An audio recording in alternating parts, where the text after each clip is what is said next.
In my previous video tutorials, I have completed topics on CPM and PERT, जिसमें कि हमने detail में networking की बात की, कैसे नेटवर्किंग ड्रॉ की जाए, CPM PERT पर क्वेश्चंस हमने सॉल्व किए, क्रैशिंग ऑफ प्रोजेक्ट पर क्वेश्चंस हमने सॉल्व किए।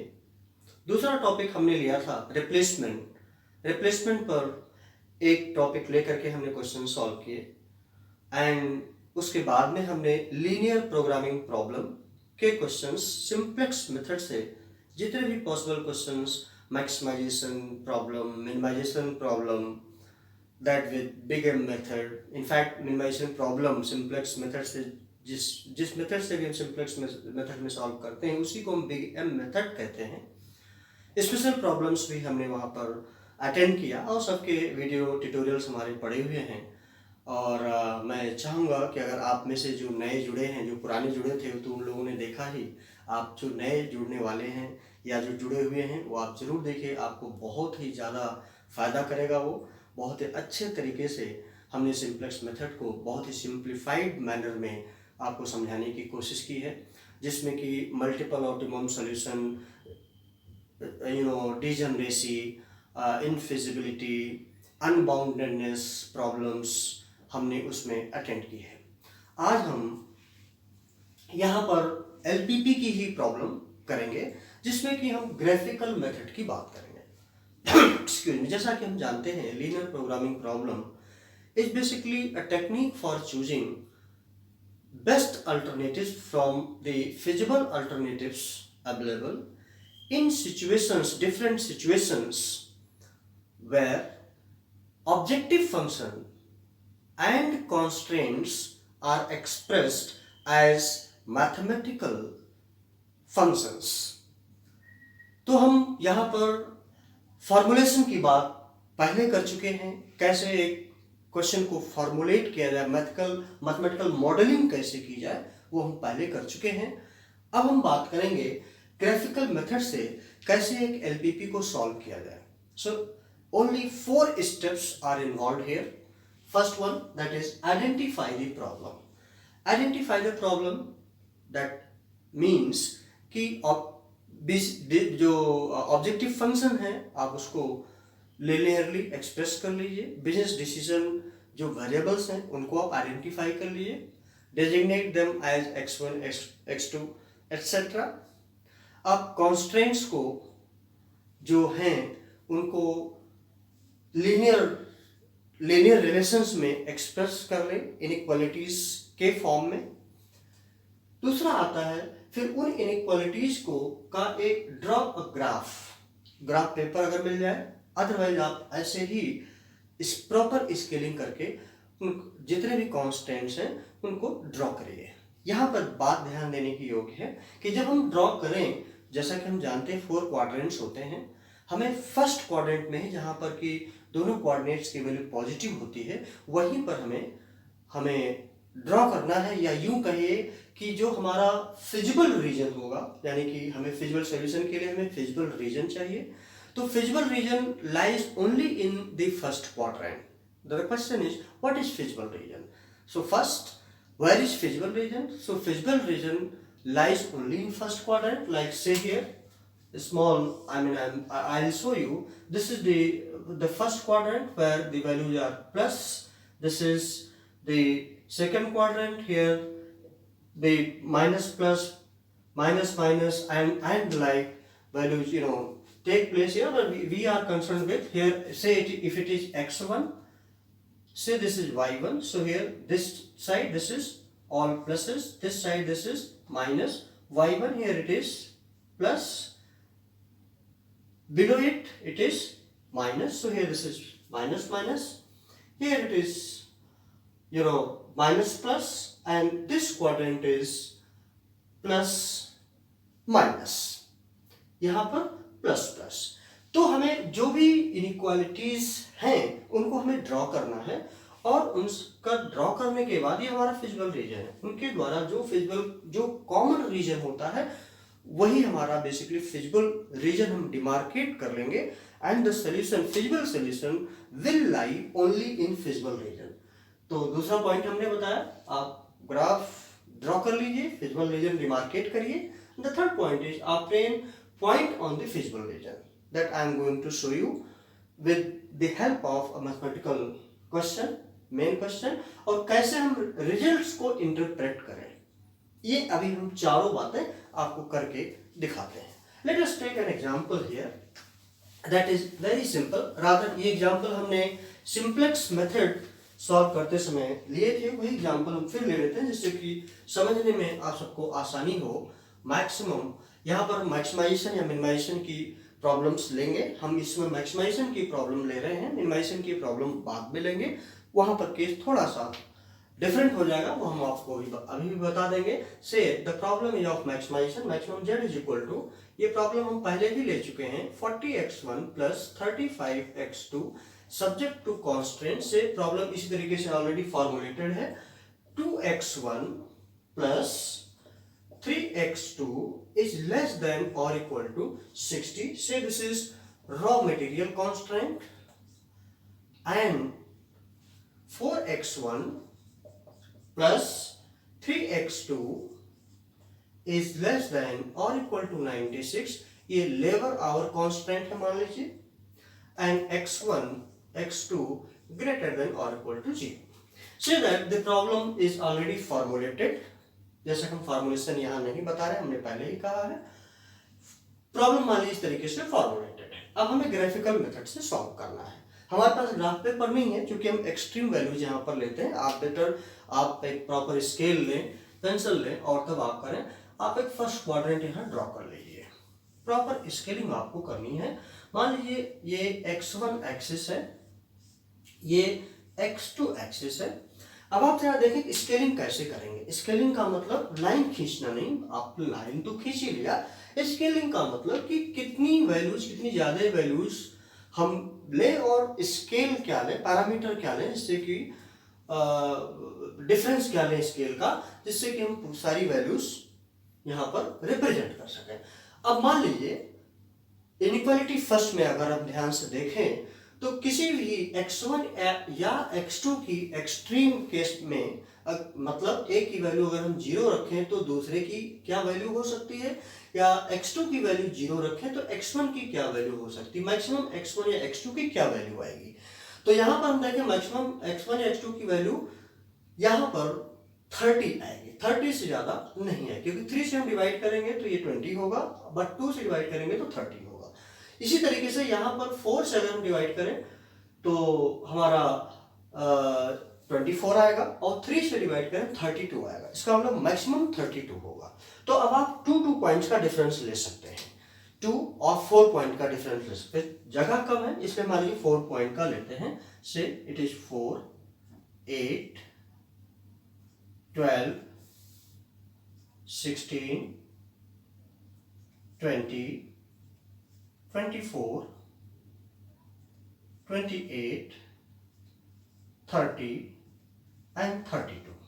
Again here say 4, 8, 12, 16, 20, 24, 28, 30 एंड हम यहाँ ऊपर लिख देते हैं, इसे दिखाई पड़े 32x2। हमने ऐसे प्रॉपर स्केलिंग कर लिया, फर्स्ट स्टेप। सेकेंड, अब हम इनइक्वालिटी फर्स्ट को लेते हैं। Let us treat it as a equation. Inequality first से we can have say 2x1 plus 3x2 is equal to 60। मान लीजिए इसको हम इक्वेशन के रूप में ट्रीट कर रहे हैं। Let us take extreme value. से first for x1 is equal to, when x1 is equal to 0, so x2 की वैल्यू हमारी आएगी 60/3, that is 20, and when x2 is equal to 0, x1 is equal to 30, because it becomes 0, तो 60/2 that is 30। ये बड़ा simple mathematics है। अब आप देखिए इसको प्लॉट करिए। जब x1 0 था तो x2 की value 20 means somewhere this point, and when x2 is 0 x1 is 30 means this point. just simply ये लाइन दोनों पॉइंट्स आप मिला दें, राइट, और ये आपका लाइन हो गया से 2x1 plus 30x2 is equal to 60। जैसा कि हमने कहा था कि we need to get feasible solution. Question is where does feasible solution lie? Feasible solution lies only in the feasible region. Now what feasible region हमारा first quadrant में होता है, यानी कि सॉल्यूशन हमारा यहां से यहां तक कहीं भी मिल सकता है। लेकिन जैसे हमने फर्स्ट इनइक्वालिटी ड्रॉ किया, अब ये हो गया चूंकि ये लेस देन और इक्वल टू है, तो इसका मतलब इतनी एरिया से ये जो इतनी एरिया है इससे ये निकल गया और हमारा ये क्योंकि लेस देन और equal to means towards the centre, जो लाइन हमने ड्रॉ किया उससे नीचे सेंटर की तरफ शायद हमारा कहीं फिजिबल रीजन होगा, इसको हम ऐसे डिमार्केट कर सकते हैं। अब इसका मतलब ये पक्का हो गया कि इस लाइन से इधर हमारा कोई सॉल्यूशन नहीं है, हमारा सॉल्यूशन केवल इधर ही है। वन अनदर, दूसरा हम इनइक्वालिटी ड्रॉ करते हैं। दूसरी इनइक्वालिटी है से 4x1 plus 3x2 is equal to 96. Same, say x1 is equal to 0, so x2 is equal to 3 3 ja 9, 3 2 ja 6, 32. When x2 is equal to 0, say x1 is equal to 4 दूना 8, 1 16, 4 को 16. See here, when x1 is 0, x2 is, इसको भी plot करते हैं 32. 32 means x2 is here, 32, this point. And when x2 is 0, x1 is 24. So 24 is this one. इन दोनों points को फिर आप मिलाते हैं. Sorry, here it is. This one. अब इसको आप जरूर लिख लें जिससे कि भूल ना जाए. 4x1 plus 3x2 is equal to 96. ये आप अपने पेंसिल और स्केल से करेंगे तो प्रॉपर आपको दिखाई पड़ेगा. हमारे पास नहीं है, लेकिन चूंकि एक्सट्रीम वैल्यूज लेनी है तो ऐसे भी सॉल्व करने में कोई हर्ज नहीं है. अब आप देखिए कि ये एरिया तो था ही नहीं, हमें क्या लेना है? What is feasible region? Feasible region is a common intersecting region drawn by the inequalities. तो ये हमारा जो यहाँ पर सॉल्यूशन था, अब इसमें से ये भी कट गया, यानी कि अब हमारा सॉल्यूशन लिटरली ये पर्टिकुलर एरिया है. इस एरिया को हम नाम भी दे सकते हैं. Say it is A, it is B, it is C and D. मान लीजिए अब हमारा ये निश्चित हो गया कि feasible region is lying only in the area A B C D. अब हम क्या करेंगे? नेक्स्ट स्टेप, इन सबके हम कोऑर्डिनेट्स डिसाइड कर दें. ए बी सी डी.